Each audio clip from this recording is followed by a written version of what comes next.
नमस्कार, आप सबका बहुत बहुत स्वागत है। आज हम फिलॉसफी की जो सीरीज हमने शुरू की है उसमें तीसरा सेशन शुरू करने वाले हैं।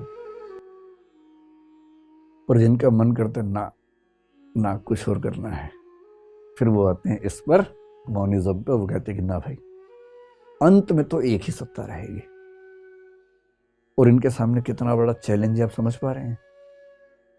अभी तक की जो बात हुई अगर मैं समअप कर दूं थोड़ा सा आसान भाषा में, आप लोग अभी हैं दैहिक रूप से, मतलब देह और मन दोनों के साथ हैं। कई बार क्या होता है कि शरीर तो है ही, मन है नहीं, सवाल उसका होता है। अब तक की जो बात हमने की, थोड़ी सी बात, वो ये है कि अल्टीमेट रियलिटी क्या है। इसको लेके नंबर्स की बात करें, 3 ऑप्शंस हैं। जो सबसे सामान्य विचार है वो ये कि भाई बहुत सारे सत्ताएं हैं। और भारत के दर्शन में जैसे हमने पढ़ा, तो भारत में चारवाक भी ये मानते हैं कि बहुत सारे सत्ताएं हैं, जैन भी ये मानते हैं बहुत सत्ताएं हैं, बौद्ध भी ये मानते हैं बहुत सारे सत्ताएं हैं, न्याय भी ये मानते हैं, वैशेषिक भी ये मानते हैं, मीमांसा वाले भी ये मानते हैं। जो नहीं मानते केवल सांख्य योग नहीं मानता और वेदांत नहीं मानता, बाकी सब मानते हैं कि सत्ताएं बहुत सारी हैं, बहुत सारी एग्जिस्टेंस हैं। तो अगर मैं मोटी सी बात आपसे कहूं कि भारत के अधिकांश दार्शनिक किस रास्ते पर चलते हैं? प्लूरलिज्म के रास्ते पर चलते हैं, अनेकवाद के रास्ते पर चलते हैं कि अंतिम सत्ताएं बहुत सारी हैं। फिर कुछ और गहराई में जाते हैं, वो कहते हैं ना, सारी मटेरियल चीजें एक मान लूंगा, सारी कॉन्शियस एक मान लूंगा, पर इनको कैसे एक मानूं? कौन सा रास्ता? ड्यूअलिज्म। और ड्यूअलिज्म के रास्ते पर भारत में चलने वाला दर्शन जो है वो सांख्य है, और थोड़ा सा योग भी कह सकते हैं, क्योंकि वो दोनों की मेटाफिजिक्स सेम है। भारत में सांख्य और योग, मुख्य रूप से सांख्य रियल ड्यूअलिस्ट फिलॉसफी है, एकदम द्वैतवाद। आगे चल के रामानुज ने एक द्वैत विशिष्ट अद्वैत की बात की। मैंने कहा था ना, विशिष्ट अद्वैतवाद उनका है। अंदर द्वैतवाद है, बाहर ऊपर से फिर बाद में पर्दा उसके ऊपर उड़ा दिया है, अद्वैतवाद कर दिया, अंदर ही अंदर वो भी ड्यूअलिज्म को मानते हैं। और मध्वाचार्य पक्के ड्यूअलिस्ट हैं, उनका नाम ही दर्शन का द्वैतवाद है। ये 2-3 ब्रांचेस द्वैतवाद को मानते हैं, पर कुछ लोगों का मन नहीं मानता है। उनको चाहिए अंतिम सत्ता एक सिर्फ। और जो अंतिम सत्ता को एक मानते हैं उनमें भारत में सबसे बड़े दार्शनिक हैं शंकराचार्य। उनका दर्शन क्या कहलाता है? अद्वैत वेदांत। अद्वैत वेदांत। सच बात तो है कि रामानुज भी, वल्लभाचार्य भी, निम्बार्काचार्य भी, जिनके दर्शन विशिष्ट अद्वैतवाद, शुद्ध अद्वैतवाद और द्वैताद्वैतवाद हैं, ये भी अंततः मॉनिज्म की बात करते हैं, पर ये थोड़ा बीच में कुछ किंतु परंतु लगाते हैं। जो एक दर्शन कोई किंतु परंतु नहीं लगाता है, उसका नाम है शंकराचार्य का अद्वैतवाद या अद्वैत वेदांत। थोड़ी सी मात्रा में हम बौद्ध दर्शन की एक परंपरा माध्यमिक शून्यवाद है, उसको भी इसमें रखेंगे, लेकिन जब उसको पढ़ेंगे तब समझेंगे, अभी उसमें डाउट पे नहीं जाना है। ऐसे पश्चिम में है, बहुत सारे दार्शनिक हैं। अब मेरे ख्याल से आप समझ गए कि संख्याओं के हिसाब से दर्शन 3 प्रकार के होते हैं।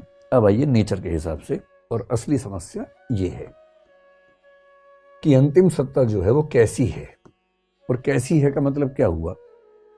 आप अंतिम सत्ता के बारे में एक ऑप्शन ये मान सकते हैं, स्पेशली अगर आप मोनिस्ट हैं, अगर आप एकवादी हैं, आपको बताना पड़ेगा कि भाई वो जड़ है या चेतन है। इनमें से एक ही मान सकते हैं। एक तरीका है कि आप मान लें कि अंतिम सत्ता मैटर की है, यानी जड़ पदार्थ की है, चेतना की नहीं है। लेकिन आप समझ रहे हैं कितना संकट आपके सामने आने वाला है। आपको साबित करना पड़ेगा कि लोहे और लकड़ी से विचार कैसे पैदा हुए, क्योंकि आप चेतना की सत्ता नहीं मान रहे। आप समझ रहे हैं? मैं सिर्फ रिवाइज कर रहा हूं अपने आप में। आप समझ पा रहे हैं? ये तो नहीं लग रहा कि गलत विषय में घुस गए, वही ज़्यादा अच्छा था गाने वाने सुनना। मतलब वो भी अच्छा है, ये भी अच्छा है। जिंदगी को एक पक्ष में नहीं रहना चाहिए, हर पक्ष का मज़ा है। एक कवि हुए रघुवीर सहाय, हिंदी साहित्य में आधुनिक काल में, इतना बढ़िया लिख के गए, हम तो सारा का सारा लेंगे जीवन, हम तो सारा का सारा लेंगे जीवन, कम से कम वाली बात ना हमसे कहिए। ये थोड़ा ना कि केवल गाने सुनेंगे या केवल फिलॉसफी पढ़ेंगे। दिन में फिलॉसफी, शाम को गाना सुनिए, क्या दिक्कत है? मजा डाइवर्सिटी में। क्यों एक रास्ते पर चलना है? हर रास्ते पे चलिए। खैर, एक तरीका यह है कि हम मान लें कि अंतिम सत्ता जो है वो भौतिक वस्तु की है, जड़ पदार्थ की है। चैलेंज ये है कि आपको साबित करना पड़ेगा कि जड़ पदार्थ से चेतना यानी कि विचार यानी कि भावनाएं कैसे पैदा हुई। ये आसान नहीं है, नानी मर जाती है साबित करने में वैज्ञानिकों की, बहुत मुश्किल काम है। आज तक के सारे वैज्ञानिक मिलके भी ये साबित नहीं कर पाए। मतलब हम सैद्धांतिक रूप से मान लेते हैं कि मैटर से लाइफ पैदा हुई होगी अगर हम डार्विन को फॉलो करें, हालांकि डार्विन ने भी इसमें एक पेच लगा दिया, लेकिन आज तक किसी लेबोरेटरी में ऐसा हो नहीं पाया कि भौतिक वस्तुओं से जीवन पैदा करके दिखा दें। आज तक नहीं हुआ है, कोशिश चल रही है, बहुत सालों से चल रही है, कहानियां हैं, हाइपोथेसिस बहुत सारे हैं, धारणाएं बहुत सारी हैं, पर एक भी ऐसा रियल एक्सपीरियंस अब तक हुआ नहीं है। तो भौतिक पदार्थों से जीवन और जीवन के साथ चेतना, कॉन्शियसनेस, इसे कैसे पैदा करेंगे, ये सवाल तो आ ही जाएगा उसके बाद। दूसरा तरीका ये आप कहें कि नहीं भाई, अंतिम सत्ता एक ही है और वो है कॉन्शियसनेस, चेतना ही अंतिम सत्य है। विचार, भावना, चिंतन, मनन, संकल्प, जिसको महात्मा कहते हैं या आजकल की भाषा में मस्तिष्क कहते हैं, मस्तिष्क से निकलने वाले विचार कहते हैं, वो अंतिम सत्ता है। मानने में क्या जा रहा है, मान लीजिए, लेकिन तब आपको ये बताना पड़ेगा कि विचार से लोहा कैसे पैदा हुआ। दमे तो करके देख लीजिए, मन में सोची लोहे का विचार, लोहा सामने आ जाए तो मान लेंगे कि विचार से लोहा पैदा हो जाता है। और अगर लोहा सामने नहीं आ रहा है क्योंकि विचार करने से तो लोहे का विचार ही आता है, लोहा तो नहीं आ रहा उससे।